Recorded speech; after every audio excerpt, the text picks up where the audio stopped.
Ayan, meron na. Ngayon, okay lang. Binigyan tayo ng Independence Day.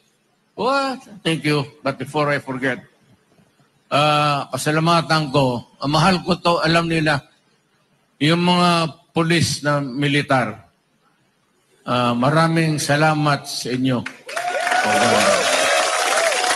Ito, alam nyo po, malaking bagay po ito, ha? Yung pagpapasalamat ni Tatay Digong sa pulis at militar. Tatandaan po natin, kahapon, sinabi ni MJ Mondihar sa SMNI. Ito, hindi ko po alam, sa kanya ko lang narinig, ha? Kung ito ay may katotohanan. Pakicheck nyo na lang. Pero binanggit niya po ito sa SMNI, nabawasan, di umano, ang pulis, ang sahod ng pulis at sundalo ngayong administrasyon. Okay? Pero bukod dyan, si Tatay Digong po, dinoble ang sahod ng pulis at sundalo. Makikita nyo, dun pa lang ang difference. Magaling talaga si Tatay Digong kasi ito po ang nagdi-defend ng ating bansa. At malalim, para sa akin, in my opinion, yung pagpapasalamat ni Tatay Digong, continuously, binabanggit niya yan sa Maysug. If you didn't notice it, parang kasama na yan. Bukod dun sa bangag issue, kasama na yan yung pagbabanggit sa mga pulis, sa mga sundalo. At yaan, para sa akin ay magandang pangitain dahil relax lang po. Maybe someday they will take a stand. As for the moment, antayin po natin ang leading ni Tatay Digong. Ang leading niya sa ngayon, laging pasalamatan ang sundalo at pulis. They will play a big role. Tandaan po natin yan. Kaya po kasali yan lagi sa speech ni Tatay Digong. Atin yan, maniwala kayo. Atin yung militar pati pulis, sa tao yan. Maniwala kayo, atin yung pulis at militar, sa tao yan. Kaya may problema tayo kung sakali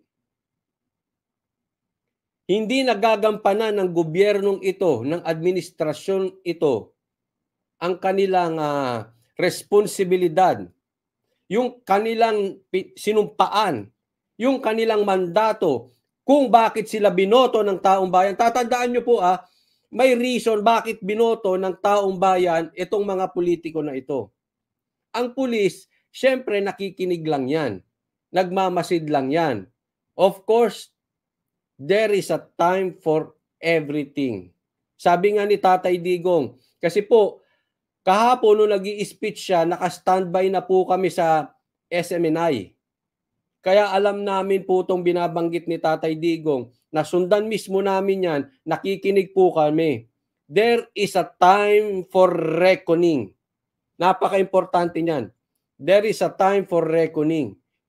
Sa madaling salita, sa Tagalog, may panahon lahat. Relax lang tayo, may timing. Sundan muna natin for the meantime, ano leading ni Tatay Digong. At isang leading ni Tatay Digong, pinupuri, pinapasalamatan ang pulis at sundalo. Maybe, alam nyo na kung bakit. Your guess is as good as mine. Atin yan. Ulitin ko, atin yan, sabi ni Tatay Digong. Hindi yan nakatutok kaninong umuupo dyan sa putang inang. Alam ko yan kasi galing ako sa Malacanang. Alam mo yung mga militar pati pulis, pag loko-loko ka dyan, iiwanan ka talaga. Ngayon, sino pinaparinggan? Alam mo yung mga military at pulis, pag loko-loko ka, iiwanan ka niyan. Coach Oli, marami nagsasabi Marami nagsasabi, okay? Hindi ko sinasabing totoo to o hindi. Paano Coach Oli kung nababayaran? Di ba? Tatandaan po natin. Ako as paniwala ko, panahon lang. Antayin lang natin. Kasi pag ang isang bagay hindi organic, Halimbawa, bayad. Kasi lahat naman may bayad eh. Sa vloggers may bayad, sa mga broadcasters may bayad, sa media may bayad, posible sa militar din may bayad, posible sa pulis din may bayad. Lahat dyan may bayad. Yeah, pero hindi naman lahat yan. Mga maliliit na porsyento lang yan. At pag nakikita nitong mga tamang pulis na hindi nabayaran, there is a time for reckoning. May panahon lahat yan. Iiwan kanyan. Tingnan mo. Maraming alingas-ngas na nababayaran ng vlogger. Anong nangyayari? Iniiwan din sila. Bakit? Hindi organic. Pag hininto mo bayad dyan, tapos ka na. Tingnan nyo nangyayari ngayon. Yung mga dating bayad, tahimik na. Fidela Jomalin, maraming salamat po sa kusang loob at sa pag-sponsor ng live na ito. Kaya antayin natin si Tatay Digong. Relax lang.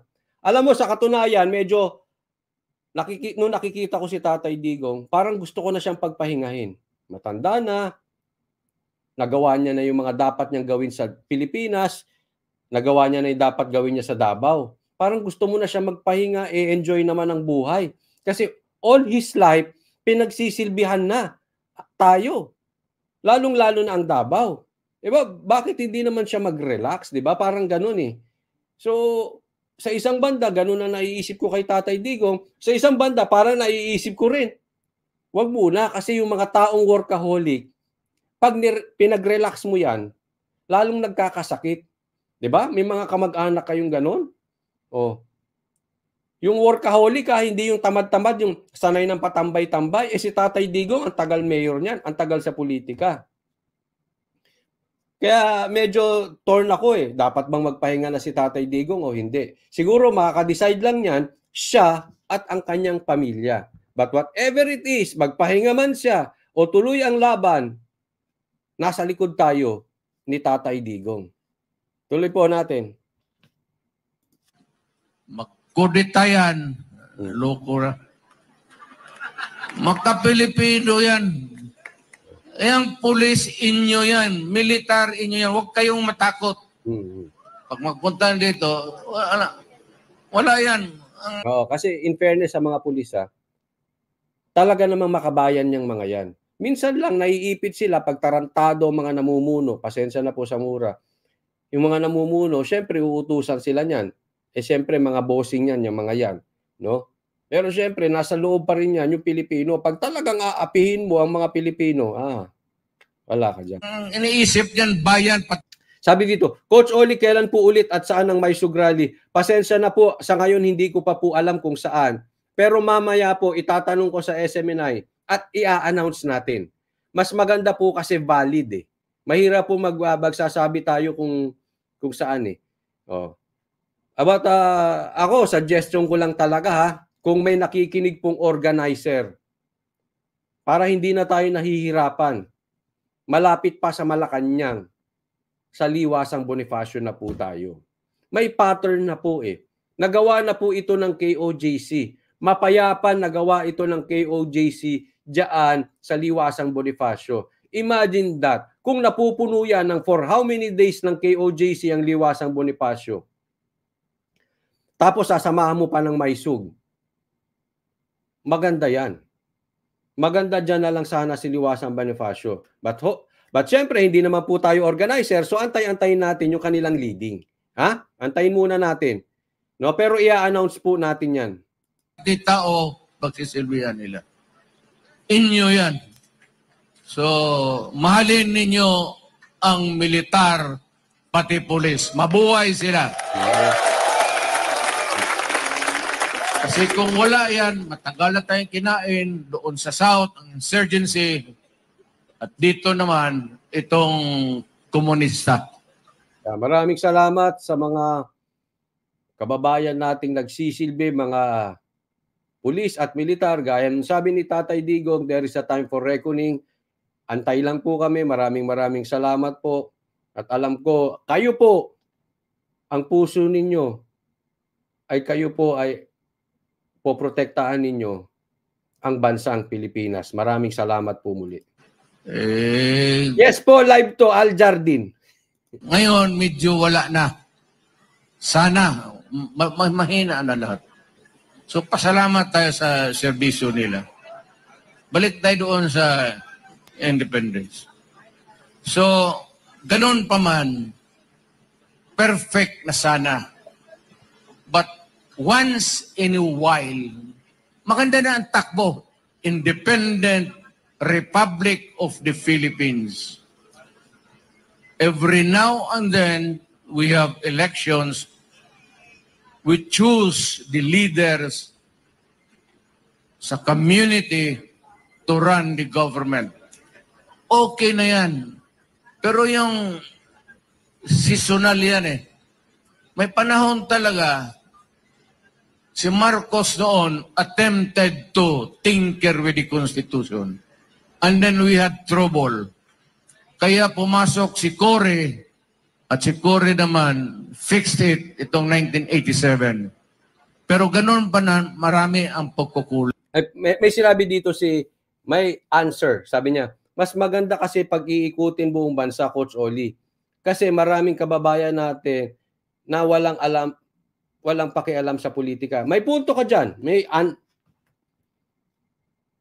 answer. May answer. Anyway, may punto ka dyan.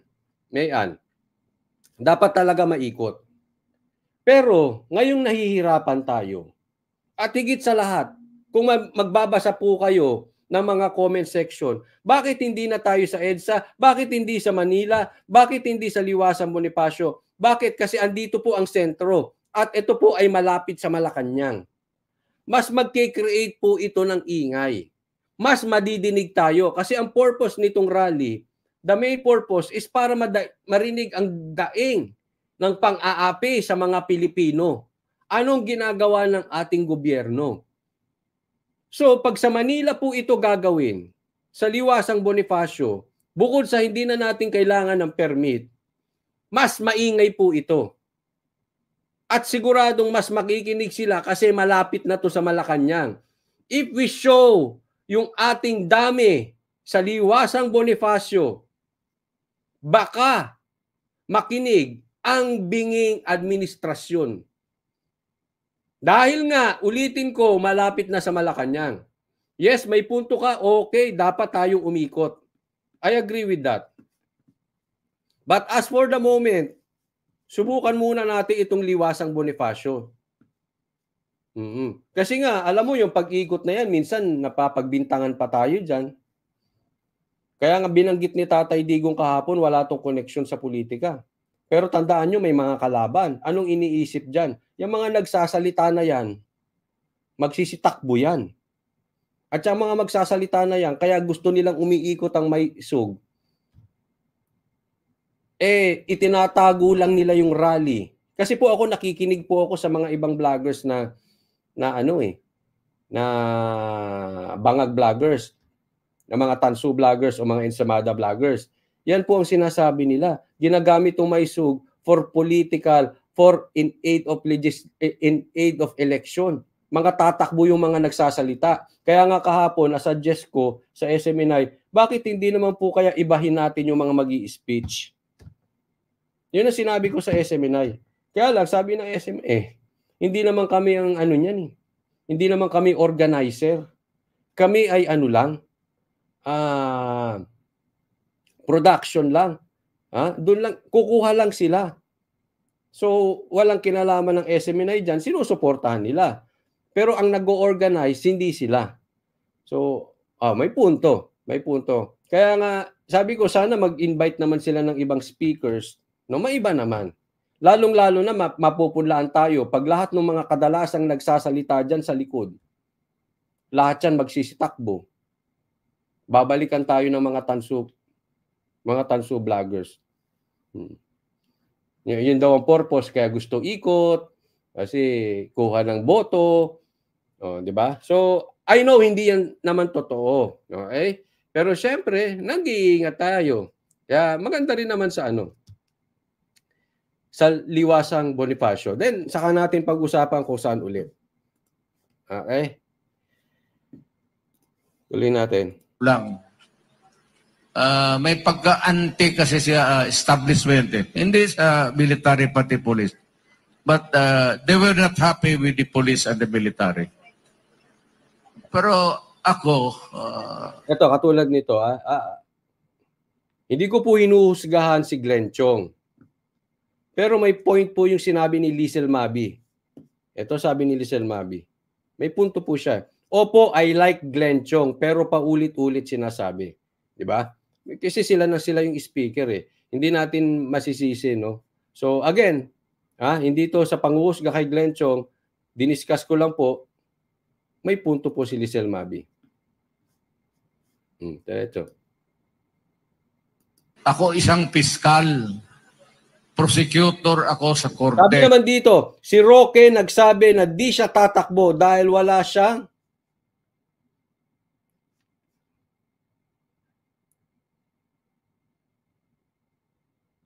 wala siyang milyon. Si Glenn Chong wala din. Si Rodriguez siguro pwede at parang matalino naman siya. Okay? So, ewan ko hindi ko narinig ito. Okay? Lalo na pagka si Glenn Chong, kasi minsan Bisaya, pasensya na po, hindi ko naiintindihan, no? Nagpapatranslate niya ako pag nag-i-speech si Glenn Chong at saka si Baste. Pero kung totoo yung sinasabi ni Ma'am Z, okay yan. Si Roque, nagsabi di siya tatakbo dahil wala siyang milyon. Kung totoong hindi tatakbo si Roque at saka si Glenn Chong, may babalik natin yan sa mga tansu vloggers, no? Antayin muna natin kasi baka sumuplak nga eh. Kaya ayokong i-vouch na kung totoo man yan or hindi yan totoo. Araw-araw ako nandyan sa korte, nagtatrial. Ang daily bread ko is yung people of the Philippines versus yun. Ako ang nagpo-prosecute. Ayan, katulad kahapon, ito ang ganda po ng speech ni Tatay Digong. Siguro isa sa mga nagustuhan kong speech niya. Marami ako nagustuhan, especially yung una, yung bangag-bangag. Tsaka ito. Bakit? Talagang nilatag niya rito yung Constitution, yung batas. Batas tayo. Kaya nga nabanggit ko kahapon sa SMNI, iba talaga pag ang presidente may alam sa batas. Siguro dapat si Marcos, it's about time, magtanong siya doon sa kanyang asawa. Abogado naman yung kanyang asawa eh. Hindi, yung konstitusyon, hindi ang ginagalaw parati. Una sa lahat, ito ay medyo nakakapanghina at nakakasama nga ng loob.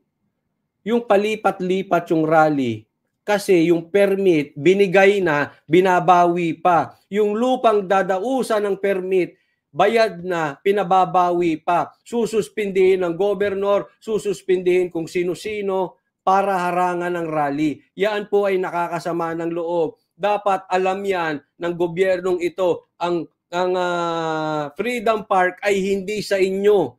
Libre yan. Para sa taong bayan yan. Tatandaan po natin, ang politiko, hindi sa inyo yung bayan. Halimbawa lang, ito intindi na lang natin. Halimbawa dito sa subdivision namin, akin tong lupa, akin tong bahay. Nag-elect lang tayo ng mga officers. Huwag mo kong manduhan dito sa bahay ko. Kasi inelect ka lang namin para tulungan mo kami, para maiayos itong ating subdivision. Ano mangyayari kung mga elected board member ng subdivision ay pakikialaman, aangkinin yung residente mo, yung lupa mo, yung bahay mo? Anong koneksyon? Pinaliit ko lang para maunawaan natin. Ang Freedom Park, sa tao po yan. Binigyan ka lang ng mandato para pangunahan mo, para i-lead mo ang bansa, para i-lead mo yung bayan mo, para i-lead mo yung probinsya mo, para i-lead mo yung city mo. Hindi yan para angkinin mo yung mga lupa na yan. Huwag po kayong sakim.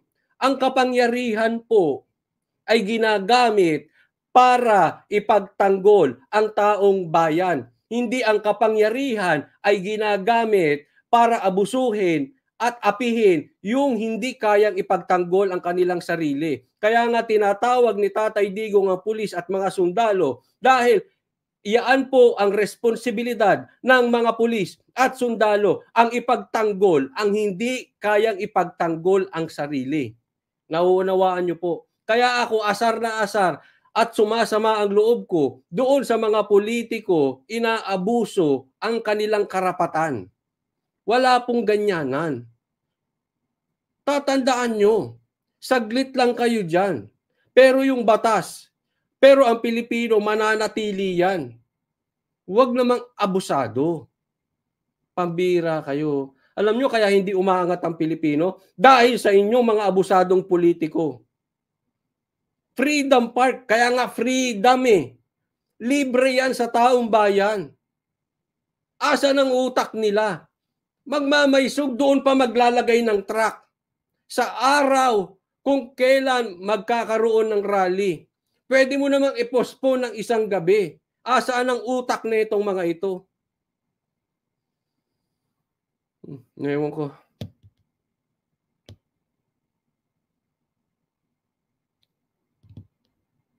Tapos tinunugan nyo pa ng sirena, nagsasalita. Dating presidente, ginanon ninyo. Kahit ba sabihin natin talagang ganyan yan. At sinabi kahapon ni MJ sa akin, still hindi pa yan confirmed report ha. 11 naman daw yung curfew. 11 daw tumutunog yun. Hindi natin alam. But totoo man yan or hindi totoo, sana pinalipas nyo, nagsasalita yung dating presidente. Gaganunin ninyo. Mga bastos talaga itong mga ito.